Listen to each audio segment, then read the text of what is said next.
நமஸ்காரம். உங்கள் கல்பனா ஸ்ரீகாந்த். கடகராசி மற்றும் கடகலக்ன அன்பர்களுக்கு இந்த செப்டம்பர் 2024 அப்படின்றது எப்படி இருக்கும் அப்படின்றது தான் நம்ம பார்க்க போகிறோம். கடகராசி அப்படின்னாலே நிறைய அன்புக்குரியவர்கள், எல்லாருமே அன்பு தான். ஆனால் கடகத்துக்கு ஸ்பெஷாலிட்டி என்ன தெரியுமா? நம்ம பண்ணிகிட்டு இருக்கும்போது மனசில் இருக்கிற சஞ்சலத்தை யார்கிட்டையாவது பேசணும்ப்பா அப்படின்னு எல்லாருக்கும் தோணும் இல்லையா? அப்போ ஒருத்தரை தேர்ந்தெடுப்போம் இல்லையா? அவங்க கடகராசிக்காரங்களாக இருப்பாங்க. அதாவது மற்றவங்களுடைய கஷ்டத்தை மனசார கேட்டு அவங்களுக்கு ஒரு சூதிங்காக இருக்கக்கூடியவங்க தான் கடகராசி அன்பர்கள். அப்படிப்பட்ட கடகராசி அன்பர்களுக்கு நிறைய விஷயங்கள் இந்த மாதம் பிரமாதமாக இருக்குது. அது ஒன்றுன்னா எப்படி இருக்குது அப்படின்றத நம்ம பார்க்கலாம். சரி, நம்ம இன் டீட்டெயிலாக உள்ளே போகிறதுக்கு முன்னாடி ஃபஸ்ட் டைம் நீங்கள் இந்த சேனலை பார்க்குறீங்க அப்படின்னா சப்ஸ்கிரைப் பண்ணிக்கோங்க, பெல் பட்டனை ப்ரெஸ் பண்ணிக்கோங்க, ஆல் என்ற ஆப்ஷனை சூஸ் பண்ணிக்கோங்க. எல்லாருக்குமே ரொம்ப முக்கியம் அப்படின்றது ஃபினான்ஸ்.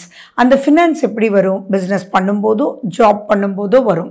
அண்ட் கடகராசி பொதுவாகவே பார்த்தீங்கன்னா நிறைய விஷயங்கள் அன்பு சார்ந்தே ப்ரொசீட் பண்ணி பிஸ்னஸ் பண்ணுறவங்க பார்த்தீங்கன்னா நிறைய. ஃபார் எக்ஸாம்பிள் எப்படின்னா, இப்போ கடகராசிக்காரங்க ஒரு வேலையில் இருக்காங்கன்னு வச்சுக்கோங்களேன். அவங்க பண்ணுறது பார்த்தீங்கன்னா ஆத்மார்த்தமாக உள்ளே இறங்கி பண்ணுவாங்க. இப்போ நீங்கள் பிஸ்னஸ் பண்ணிகிட்ருக்கீங்க, ஏதோ ஒரு சேல் பாயிண்டில் இருக்கீங்கன்னு வச்சுக்கோங்களேன். நீங்கள் கடகராசியாக இருந்தால் இப்போ எடுத்து போடுறீங்களே ஒரு ட்ரெஸ் மெட்டீரியல்னு கூட வச்சுக்கலாம். இல்லை எந்த ஒரு பிஸ்னஸாக இருந்தாலும் அவங்களோட நீங்கள் போய், மேடம் இந்த பிளாக் கலருக்கு இது ரொம்ப நல்லா இருக்குமே, இது உங்களுக்கு ரொம்ப நல்லா இருந்தது, நீங்கள் இப்போ எடுத்து வச்ச ட்ரெஸ் இந்த கலர் இதுக்கு ஆப்போசிட்டாக இருக்குது அப்படின்னு அவங்களுடைய ஷூஸில் நின்னே அவங்களுக்காக ஒர்க் பண்ணுவாங்க. ஸோ அப்படிப்பட்ட நல்ல விஷயங்கள் நிறைய இருந்தும் இப்போ நீங்கள் கொஞ்சம் ஜாக்கிரதையாக இருக்க வேண்டிய காலகட்டம் தான். ஏன் அப்படின்னா 10ஆம் வீட்டு அதிபதி யாரு? செவ்வாய். அவர் விரய ஸ்தானத்தில் இருக்கார். ஸோ அப்படி இருக்கும்போது எதை எப்படி பேசினாலும் அங்கே விரயமாறதுக்கு வாய்ப்புகள் இருக்கு. அப்படின்னு என்ன, பிஸ்னஸ் பண்ணக்கூடாதா, ஜாபுக்கு போகணும்? நோ.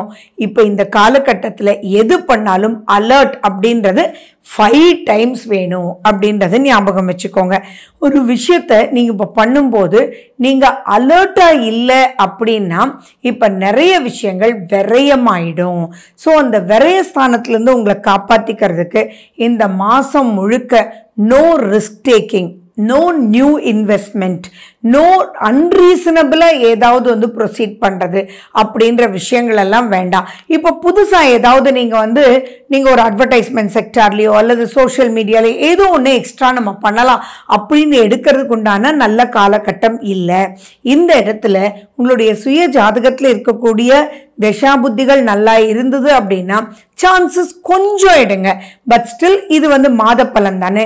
ஸோ இந்த மாதத்தை நீங்கள் கொஞ்சம் தள்ளிட்டு செவ்வாய் மூவ் பண்ண பிறகு நீங்கள் பண்ணும்போது நீங்கள் பண்ணக்கூடிய அப்லிஃப்ட்மெண்ட்டுக்கு உண்டான செலவுகள் விரயமாகாமல் உங்களுக்கு யூஸ்ஃபுல்லாக இருக்கும். இப்போ தெரியுதா கடகராசி கடகலக்ன அன்பர்களே, இந்த மாத பலன் பார்க்கறதுனால எதில் எப்படி போகணும், எது விரயமாகும் தெரிஞ்சுக்கும் போது நீங்கள் ஜஸ்ட் லைக் தட் அதில் இன்வெஸ்ட்மெண்ட் பண்ணாமல் நீங்கள் போயிடலாம். பட் நீங்கள் இப்போ முயற்சிகள் எடுக்கலாம். ஏன்னா முயற்சி அப்படின்ற இடத்துல சூரியன், புதன், சுக்கிரன் எல்லாருமே பிற்பகுதியான செப்டம்பரில் உட்கார்றாங்க. அப்படி இருக்கும்போது முயற்சிகள் எடுக்கலாம். செலவு மட்டும்தான் பண்ணாதீங்க. அனலைஸ் பண்ணுங்க, ப்ராஜெக்ட் ரிப்போர்ட் எழுதுங்க, பலரை கூப்பிட்டு பேசுங்க, கம்யூனிகேஷனை நீங்கள் இன்க்ரீஸ் பண்ணிக்கோங்க. இதெல்லாம் நீங்கள் பண்ணுங்களே ஒழிய பட் அதை அப்ளை பண்ணிட வேண்டான்றது தான் நான் சொல்ல வரேன். அதே மாதிரி பார்த்தீங்கன்னா கடன் அப்படின்ற ஒரு விஷயத்துக்குள்ளே இப்போ நுழைஞ்சிட வேண்டாம். யார் கூப்பிட்டு கடன் கொடுத்தாலும் இப்போ வேண்டாமே, வெயிட் பண்ணுங்க, தேவைன்னா நான் வாங்கிக்கிறேன் அப்படின்ற ஒரு கான்செப்டோட நீங்கள் ப்ரொசீட் பண்ணணும். இல்லை அப்படின்னா பெரிய சிக்கலுக்குள்ள மாற்றுறதுக்கு வாய்ப்புகள் இருக்கு. அண்ட் மேலும் பார்த்தீங்கன்னா உங்களுடைய 5ஆம் வீட்டு அதிபதியும் உங்களுக்கு செவ்வாய் தான். ஸோ அந்த 5ஆம் வீட்டு அதிபதி செவ்வாயா இருந்து அவர் விரயஸ்தானத்தில் இருக்கிறதுனால பூர்வீக சொத்து வச்சு நீங்கள் ஏதாவது வாங்கலாம். ஒரு டாக்குமெண்ட்டை நீங்கள் வச்சு நீங்கள் ஏதாவது பணம் வாங்கலாம். இதுதான் நமக்கு இருக்கே, இவ்வளோ பெரிய சொத்து இருக்கே, ஆனால் நமக்கு வேண்டிய பணம் குறைவு தானே அப்படின்ற ஒரு விஷயத்தில் கூட எதுவுமே பிளட்ஜ் பண்ணி நீங்கள் வாங்கிட வேண்டாம். ஸோ இந்த மாதம் this month is called a planning month but not an execution month. பொதுவாகவே நீங்கள் யோசிச்சு பாருங்கள், இப்போதைக்குள்ள கொஞ்ச நாளாகவே அறியாத பயம் கடகராசி மக்கள் மனசுக்குள்ளே இருக்கும். அது ஏதோ ஒரு பயம். இனி அதாவது நிறைய பேர் என்கிட்ட சொல்கிறது என்னென்னா, ஒரே நெகட்டிவாக இருக்குது, என்னவோ ஒரு கான்செப்டே புரியலை, ஏதோ ஒரு டென்ஷனாகவே இருக்குது அப்படின்றதெல்லாம் சொல்கிறீங்க இல்லையா? அதெல்லாம் காரணம் வந்து உங்களுடைய 12ஆம் வீட்டில் செவ்வாய் இருக்கிறதுனால தான். அதாவது எந்த ஒரு பிரச்சனையும் நேர்முகமாக வந்துட்டா யாராக இருந்தாலும் சமாளிக்கலாம். ஆனால் 12ல் செவ்வாய் இருக்கும்போது ஏதோ ஒரு போர் பின்னாடி வர்ற மாதிரியே இருக்கும். அப்போ அந்த போர்னுடைய நிலையை என்னன்னு தெரிஞ்சுக்காம எப்படி யூகம் பண்றது? ஸோ அந்த இடத்துல தான் எல்லாருமே வந்து ஸ்டக்கா இருக்கீங்க. ஸோ அப்போ கடகராசி பொதுவாகவே பார்த்தீங்கன்னா உங்களுடைய மைண்ட் எனர்ஜி வந்து it is not clear, something அப்படின்ற மாதிரி இருக்கு. அப்போ அந்த சந்திரனுக்கு ரொம்ப முக்கியத்துவம் நீங்க கொடுக்கணும். சந்திரன் அப்படின்னா உங்களுக்கு திருப்பதி அண்ட் பௌர்ணமி, நிலா இதெல்லாம் தான். ஸோ நீங்க மெடிடேஷன்றது ரொம்ப கான்சென்ட்ரேட் பண்ணீங்க அப்படின்னா உங்களுக்கு ஈஸியாக அந்த பயம்ன்ற உணர்வுலேருந்து வந்துடும். ஏன்னா நான் ஒவ்வொரு சப்ஜெக்ட் பேசுறதுக்கு முன்னாடி இந்த பயம்ன்ற விஷயத்தையே இவ்வளோ ஹைலைட் பண்ணுறேன்னா, பயத்தோட எந்த ஒரு சப்ஜெக்ட் நம்ம பண்ணினாலும், ஏன் நிறைய பேருக்கு இந்த எக்ஸ்பீரியன்ஸ் இருக்கும், எக்ஸாம் ஹாலுக்கு பயத்தோடு போகும்போது அண்ட் இஸ் இன் அப்படின்ற ஸ்பெல்லிங் கூட நமக்கு மறந்துடும் இல்லையா? ஸோ அந்த பயத்தை ஒதுக்கி வைக்கிறதுக்கு உண்டான விஷயத்தை தான் நீங்கள் பண்ணணும். அப்போ ஃபர்ஸ்ட் அண்ட் ஃபார்மோஸ்ட் முருகனை கையில் பிடிச்சிக்கோங்க, துர்கை அம்மனை கையில் பிடிச்சிக்கோங்க. இந்த இடத்துக்கெல்லாம் இந்த முருகனுடைய கோயிலில் என்ன இருக்குது? அரளிப்பூக்கள் இருக்குது. துர்கை அம்மனுடைய கோயிலுக்கு போங்க, நிறைய எலுமிச்சை பழங்கள் இருக்குது. அதெல்லாம் நமக்கு என்ன பண்ணும் அப்படின்னா, அதை நம்ம இன்ஹேல் பண்ணும்போது ஆட்டோமேட்டிக்காக நமக்கு அந்த பய உணர்வு வந்து போயிடும். ஸோ இப்படி தான் நீங்கள் டெய்லி ரொட்டீனாகவே உங்கள் வீட்டுக்கு பக்கத்தில் இருக்கக்கூடிய அம்மன் கோயில்களுக்கோ முருகன் கோயிலுக்கோ டெய்லி போயிட்டு உங்களுடைய தொழில், உங்களுடைய ஜாப் எதுவாக இருந்தாலும் தொடங்கும் போது அந்த பய உணர்வை விட்டு வரும்போது ஃபினான்ஸை நீங்கள் ஈஸியாக மேனேஜ் பண்ணிடலாம். இதில் குரு லாபஸ்தானத்தில் தான் இருக்காரு. ஸோ ஃபைனலி ஒன்றுமே மோசம் போகாது, பயப்படவே வேண்டாம். ஏன்னா லாபஸ்தானத்தில் குரு இருக்கும்போது உங்களுக்கு கை கொடுத்து காப்பாற்றிடுவார். ஸோ அகலக்கால் மட்டும் வச்சிடாதீங்க. அப்போ குருன்னா யாரும் நல்லவங்க இல்லையா? ஸோ நீங்கள் ஒரு விஷயம் செய்கிறதுக்கு முன்னாடி நீங்கள் நல்லா இருக்கணும்னு யார் நினைப்பாங்களோ அவங்களோட டிஸ்கஸ் பண்ணி, அல்லது குருன்னா it's call head people who has great knowledge.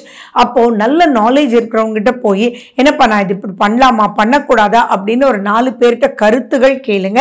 அதை அப்படியே வச்சுக்கோங்க. அடுத்த மாதம் அதை அப்ளை பண்ணீங்க அப்படின்னா உங்களுடைய பிஸ்னஸ், ஜாப் எதுவாக இருந்தாலும் கரெக்டாக எடுத்துகிட்டு போய் ஃபினான்ஷியல் அப்லிஃப்ட்மெண்ட் ரொம்ப ரொம்ப நல்லா இருக்கும். அதே மாதிரி யாருக்கும் இந்த மாதம் கடன் கொடுப்பது அவ்வளவு கரெக்ட் கிடையாது. அதே மாதிரி கடன் நீங்கள் வாங்கியிருப்பீங்க இல்லையா, அவங்களுக்கு கூட கால் பண்ணி நீங்கள் சார் இந்த மாதம் வந்து 10,000 மாதம் கொடுப்பேன், ஆனால் இப்போ வந்து நான் இந்த மாதம் கம்மியாக தான் கொடுக்க முடியுன்றது முன்னாடியே நீங்கள் சொல்லிடுங்க. யார்கிட்டையுமே பகைமை பாராட்டாமல் மூவ் பண்ணிட்டீங்கன்னா things will be really goodன்றது ஞாபகம் வச்சுக்கோங்க. சொன்னால் என்ன மேடம் சத்தம் போட மாட்டாங்களா அப்படின்னு? மாட்டாங்க, ஏன்னா அங்கே குரு நல்லா இருக்கார், அப்போ புரிஞ்சுக்குவாங்க. ஸோ இப்படித்தான் நீங்கள் வந்து யூஸ் பண்ணிக்கணும். அப்போ தான் எந்த ஒரு விஷயத்துக்குள்ளேயும் மாட்டாமல் இருப்பீங்க. 2ஆம் வீடுன்னு சொல்கிறது குடும்பம். அந்த குடும்பம்ன்ற ஸ்தானத்தில் சூரியன் வந்து ஃபர்ஸ்ட் ஹாஃபில் ரொம்ப ரொம்ப நல்லா இருக்கார். அப்போ அந்த குடும்பம்ன்ற விஷயத்தில் பல விஷயங்கள் ஒன்றும் மைனஸ் இல்லை. மற்ற விஷயத்தில் எப்படி இருந்தாலும் குடும்பத்தில் வந்து உங்களை புரிஞ்சுக்குவாங்கன்றது ஞாபகம் வச்சுக்கோங்க. அதே மாதிரி சூரியன் வந்து ஆட்சி பெறார். ஆட்சின்னா ராஜாவா இருக்கார். அப்போ ஃபேமிலி வந்து உங்களை புரிஞ்சுக்கும், அரவணைக்கும். ஆனால் கமிட்மெண்ட் டுவர்ட்ஸ் தி ஃபேமிலியும் அங்கே இருந்துட்டு இருக்குன்றதும் மைண்டில் வச்சுக்கணும். அதே மாதிரி 3ஆம் வீட்டில் கேது இருக்கார். அப்படி இருக்கும்போது நிறைய முயற்சிகள் அவர் எடுக்க வைப்பார், நிறைய குழப்பங்கள் கொடுப்பார். அதாவது எப்படின்னா இது பண்ணலான்னு தோணும், ஆனால் அது பண்ணும்போது அங்கே இருக்கக்கூடிய நெகட்டிவிட்டி கண்ணில் படும். அப்போ என்ன நினைப்போம்? அச்சச்சோ என்னடான்னு நினைப்போம். அது தப்பு. எப்பயுமே ரொம்ப ஸ்மூத்தாக போச்சுன்னா நம்ம நெகட்டிவிட்டி கண்ணில் படலைன்னு அர்த்தம். அந்த நெகட்டிவிட்டி கண்ணில் பட்டாதான் ஆட்டோமேட்டிக்காக அதை எப்படி நம்ம கரெக்ட் பண்ணணும், கரெக்ட் பண்ணிட்டு கால் வைக்கும்போது திங்ஸ் வந்து பாசிட்டிவாக இருக்கும். அதே மாதிரி அதே 3ஆம் வீட்டுக்கு தான் உங்களுக்கு சூரியனும் போக போகிறார் நெக்ஸ்ட் ஹாஃபில். அங்கே தான் சுக்கிரனும் இருக்காரு டில் 18th. அப்போ பார்த்தீங்க அப்படின்னா நிறைய விஷயங்கள் அந்த 3ஆம் வீடுன்னு சொல்கிறது மிக முக்கியமான ஒரு வீடுங்க. 3ஆம் வீடுன்றது முயற்சி தான் திருவினை ஆக்கும். ஸோ பல முயற்சிகள் இந்த மாதத்தில் உங்களுக்கு எடுக்க வைக்கும்.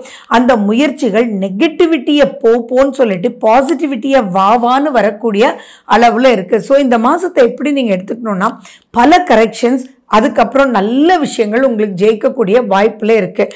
9ஆம் வீட்டில் ராகு இருக்குது. ஸோ அதனால நீங்கள் வந்து உங்களுடைய தந்தையுடன் பேசும்போதும் செய்யும் போதும் கொஞ்சம் கேர்ஃபுல்லாக இருக்கணும். இப்போ ஒரு பிஸ்னஸே நீங்கள் அப்பாவோட சேர்ந்து பண்ணுறீங்க அப்படின்னா நிறைய ஸ்பீட் எடுக்க வைக்கும். ஆனால் அப்பா வந்து அங்கே பிரேக் போடுவார். அந்த பிரேக்ஸ் இதை அக்செப்ட் பண்ணுங்க. இதை வந்து நோ அப்படின்னு கோவப்படாமல் நீங்கள் அக்செப்ட் பண்ணிட்டீங்க அப்படின்னா விரயம்ன்றது உங்களுக்கு தடுத்துரும். குழந்தைகள் அப்படின்னு வரும்போதும் செவ்வாய் அப்படின்ற இடம் தான் உங்களுக்கு விருச்சிகம் தான் குழந்தை ஸ்தானம். அப்போ அது செவ்வாய். ஸோ குழந்தைகளுக்கு அடிபடுறது, குழந்தைகளுக்கு சில செலவுகள் பண்ணுறது, குழந்தைகளுடைய ஆரோக்கியத்தில் எச்சரிக்கையாக இருக்கணும். குழந்தைகளுக்காக பல விஷயங்கள் நீங்கள் பண்ண போய் அது தேவையில்லாத செலவில் போய் முடியறதுக்கும் வாய்ப்புகள் இருக்கு. ஸோ செலவு பணம் அப்படின்னு எது வந்தாலும் இந்த மாதம் அவ்வளவு திருப்திகரமான ஒரு நிலை இல்லை. ஆரோக்கியம்ன்ற விஷயத்தில் ரொம்ப ரொம்ப கேர்ஃபுல்லாக இருக்கணும். மன ஆரோக்கியத்தில் ரொம்ப ரொம்ப கேர்ஃபுல்லாக இருக்கணும். அலர்ஜி வரக்கூடிய வாய்ப்புகள் இருக்குது. நல்லா தூங்குங்க, மைண்டை ரிலாக்ஸ்டாக வச்சுக்கோங்க. இன்றைக்கி ரிலாக்ஸேஷன் டெக்னிக்ஸ்ன்னு போட்டிங்கன்னா எக்கச்சக்கமாக வந்துட்டுருக்கு. அதில் உங்கள் மனசுக்கு எது தோணுதோ அதை பண்ணுங்கள். நீங்கள் தயவு செஞ்சு நீங்கள் தூங்குகிற இடத்துல உங்களுடைய பெட்ரூமில் நார்த் ஈஸ்ட் கார்னரில் ஒரு சால்ட் வாட்டர் பவுல் வைங்க. அது தண்ணியில் உப்பு போட்டு ஒரு பிளாஸ்டிக்கில் நீங்கள் வைங்க. அது டெய்லி எடுத்து நீங்கள் அதை டிஸ்போஸ் பண்ணிவிடுங்க. இதை மட்டும் பண்ணிட்டு இருந்தாலே பார்த்தீங்கன்னா உங்களுக்கு மனசு வந்து கொஞ்சம் கிளாரிட்டி கிடைக்கும். அண்ட் செப்டம்பர் 7ஆம் தேதி ரொம்ப முக்கியமாக விநாயகர் சதுர்த்தி. அந்த கேதுன்ற விஷயத்த, குழப்பம்ன்ற விஷயத்த, பயம்ன்ற விஷயத்த உங்களுக்கு தெளிவுபடுத்தக்கூடிய ஒரு அற்புதமான நாள். அண்ட் மேலும் 3ஆம் தேதி உங்களுக்கு அமாவாசை. அது குழந்தைகள் நலனுக்காக கொண்டாடக்கூடிய ஒரு அற்புதமான ஒரு அமாவாசை தான் இந்த மாதம் வரக்கூடிய அமாவாசை. ஸோ அதையும் நீங்கள் கொண்டாடணும். இந்த மாதிரி சிறு சிறு விஷயங்கள் நீங்கள் வந்து இந்த மாதம் கொஞ்சம் ரிலாக்ஸ்டாக இருந்து நீங்கள் பண்ணிட்டீங்க அப்படின்னா நெக்ஸ்ட் வரக்கூடிய மந்த்தெல்லாம் ரொம்ப ரொம்ப ரொம்ப நல்லா இருக்கு. ஸோ தொடர்ந்து உங்களுக்கு ஒவ்வொரு மாதமும் எப்படி இருக்கணும் அப்படின்னு நான் சொல்லிகிட்டே தான் இருப்பேன். ஸோ நீங்கள் தொடர்ந்து சேனலை பார்த்துட்ருங்க. அதில் நிறைய விஷயங்களை இங்கே யூஸ் பண்ணி நீங்கள் பலன் பெறணும் அப்படின்றது தான் என்னுடைய உண்மையான ஆசை. மேலும் பல விஷயங்கள் நீங்கள் தெரிஞ்சுக்க தொடர்ந்து நம்ம சேனலை பாருங்கள். நன்றி, வணக்கம்.